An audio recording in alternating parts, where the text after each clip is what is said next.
Mga higanting kabug anaa sa sentro sa syudad sa Zamboanga gikuhaan og sample sa DENR aron masuta kung luwas kini o carrier ba kini sa sakit nga bird flu. Ang detalye sa report ni Efren Mamak. Gikuhaan og sample sa mga personahe sa Department of Environment and Natural Resources kon DENR 9 ang mga droppings kon hugaw gikan sa mga higanting kabug nga misilong karon sa mga punuan sa akasya sulod sa compound sa Bangko Sentral ng Pilipinas sa Petit Barracks, Zamboanga City. Paagi kini aron sa pagmonitor o pagsuta kung dunabay dalang sakit ang mga kabug.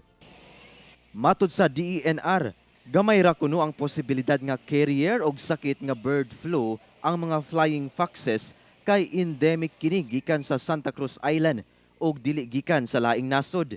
Dugang sab sa DENR 9 nga wala pay recorded nga bird flu detection sa tibok rehiyon sa kasamtangan. Actually, avian flu originates from migratory species.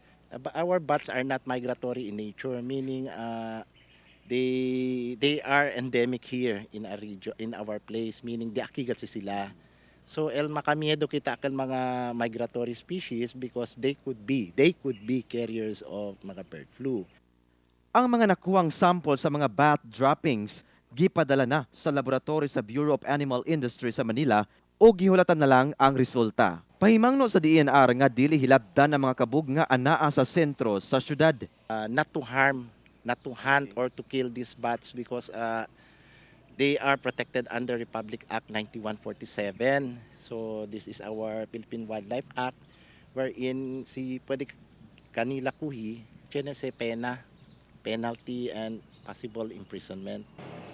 Kauban si Sim Romero sa kamera. Ako si Efren Mamak para sa One Mindanao.